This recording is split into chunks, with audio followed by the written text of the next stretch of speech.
Hello there folks, back again for another video. This one is a little bit of a quick hobby update, a hobby chat, mainly because the video that I was going to do I can't really do because my PC has had a little bit of a meltdown, so while that is getting fixed I don't necessarily have access to all the stuff that I would normally use to do my videos, so I'm just shooting another one via my mobile phone, as you can see here. Hello mobile phone.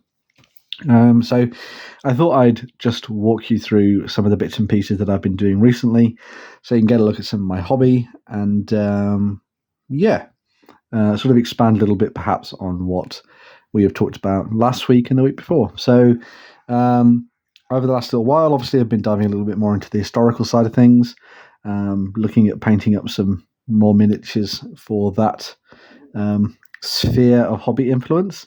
You will have seen that I did a sort of preview of the miniatures from the Tales of Beowulf Kickstarter by Medbury Miniatures last week. That Kickstarter is now live. You can go and check it out. There'll be a link down in the comments, well, not comments, in the description, and probably in the comments as well, where you can go and check out the models they've all done and stuff like that. But I thought I'd show you off some of the models that I've painted up for it. So these are just a few of the different characters that I have put my paintbrush to work on and painted up. So this is Hygalak, looking very cool, I think you'll agree. It was really fun painting this. One of the things that's really nice about the miniatures, and something fun that's really good to see now that I've actually taken the time to put a brush to them, is how well the definition is worked through on these. So one of the things that can be a problem with plastic miniatures, for example, or at least some of the plastic miniatures out there, and some older metal miniatures, is that you don't necessarily get that definition when it comes to portions of the body and how they sort of look.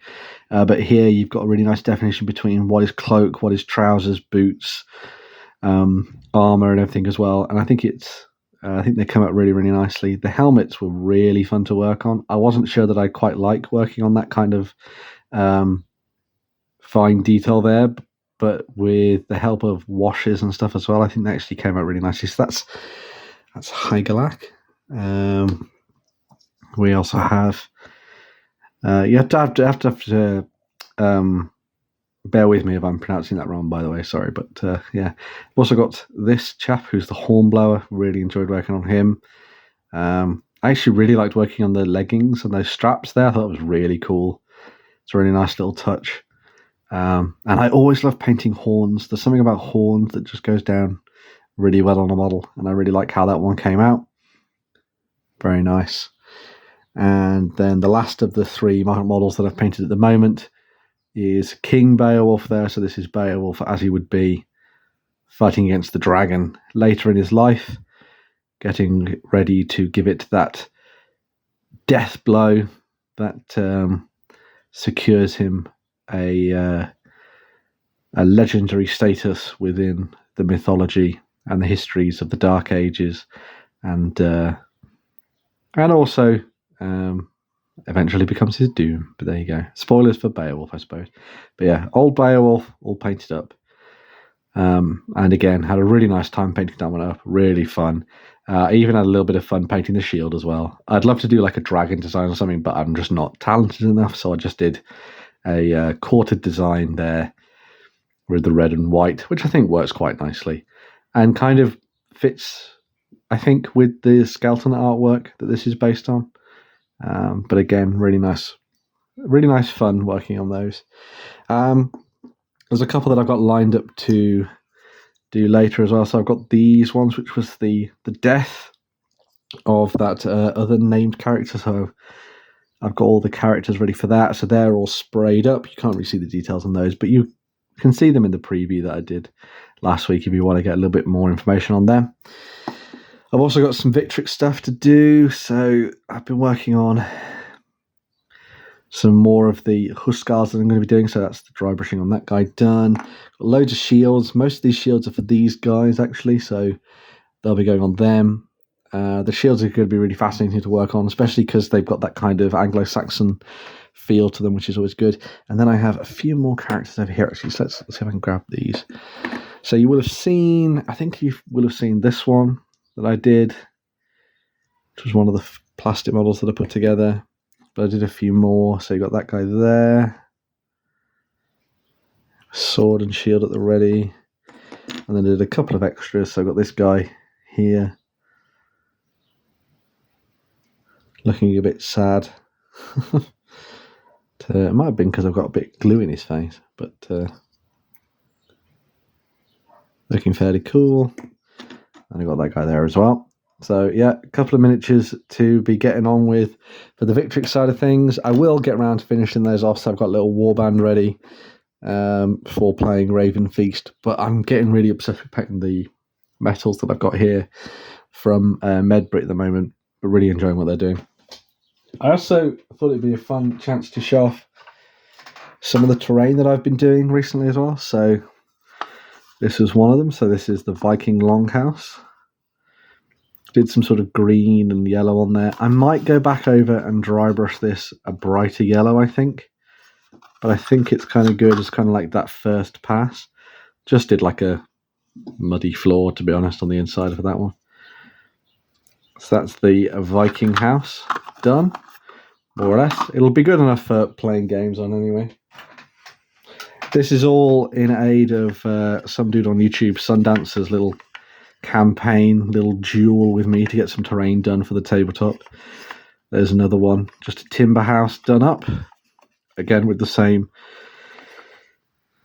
painting on the roof there. Again, might give it another dry brush just to bring it out a little bit more. There's two more as well. I've got this one, which again goes for that kind of wattle effect. Came together fairly nicely, I think. And what's quite, I mean, they're all quite similar, but they were fairly easy to paint, and you know, I can improve on them later on down the line if I want to. This is just kind of getting them ready for the tabletop, to be honest. And this is the last building, and the building that I'm most proud of.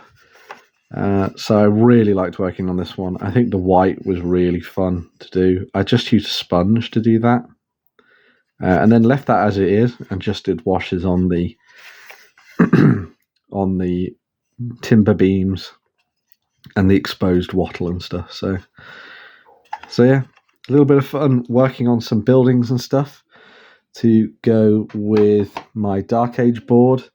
I think it'll look really nice. The next thing I'm going to do is I have some bits and pieces that I want to get onto the tabletop. I mean, this is fairly moot, I suppose, as a point, but I've got some foam, lovely foam.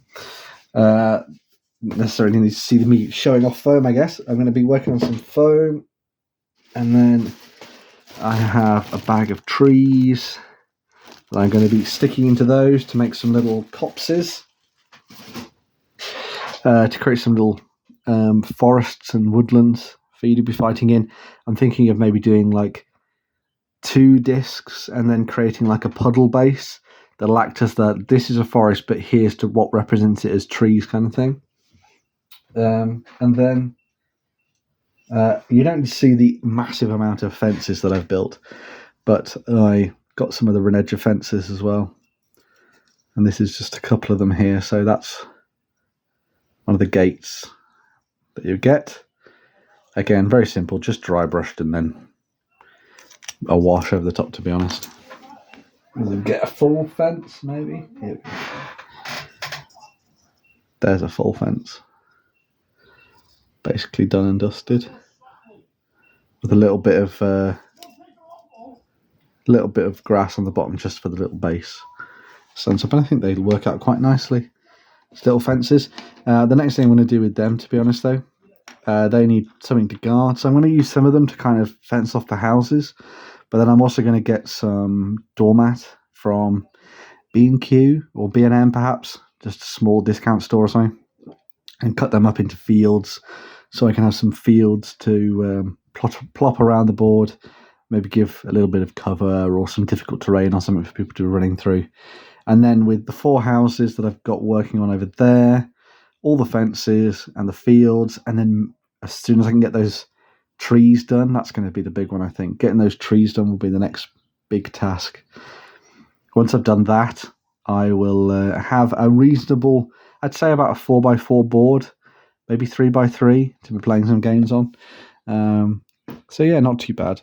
I do have some other stuff planned in the future when it comes to sci-fi and things. Obviously, I've got these Corn Demons ready to go alongside some of the other stuff that I've got waiting in the wings.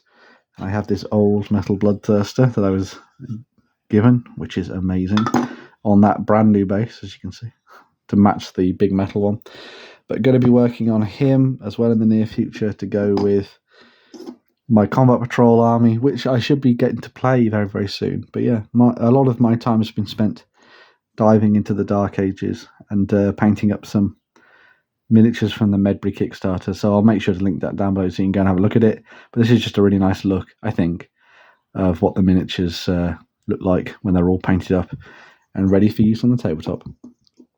I really like the narrative set, by the way, from them. That's really good, especially if you're going to be doing a little bit of role-playing potentially in the Beowulf era with some of the good supplements and books that are out there. But anyway, I won't waffle on too long. As I say, tech issues aside, I am still powering on when it comes to hobby.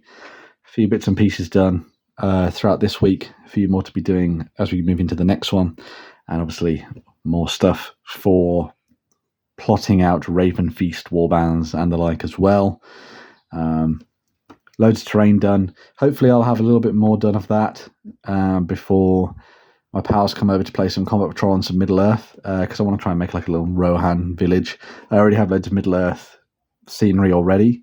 So I've got the Osgiliath stuff, obviously, but I've also got the ruins and things that they did for that as well. So I'll bring those to the tabletop and create some fun environments for us to be fighting through with Gondor and Uruk-hai and everything else in between. I won't waffle on for too much longer. But yeah, make sure to come and have a look at the Kickstarter from Medbury. Again, not sponsored, but they did send me the miniatures to have a look at and preview. So take that as you will. I'm going to move on and get ready to do another video. Hopefully my computer is fixed by next week. We shall see. And I might be able to carry on and do some more videos in my normal style where I do a little bit of a chat. We shall see. As always, comment, share, like, subscribe, do all that good stuff in the comments below. I'd love to hear what you've been working on at the moment. What are you painting? What did you use your weekend for? And apart from that, there's also a Ko-fi link down below if you want to go and check that out. You can donate some money towards coffee and tea that'll help me get through my hobby time. And apart from that, there's always that Tom Bombadil competition still running. We're nearing 2,000 subscribers, which would be amazing. If you want a chance of winning the Tom Bombadil miniature, then you just need to make sure you're a subscriber and you have commented on that post. And when we hit 2,000, when we're sure we're up 2,000, I will pick a winner from that particular post. It's in the community area of YouTube, so go and check that out. Scroll back a little bit and you'll find it there. Just drop your comment down below and read the details of the competition there, and you could be running away with a wonderful little metal Thomas Bombadil. I've called him by his full name. That must mean he's done something bad. But yeah, really fun working on all this stuff, and hopefully you folks will get involved in the comments below and tell me what you're up to as well. I'm going to move on, cry over my dying PC, and I'll be back in another video shortly. Bye.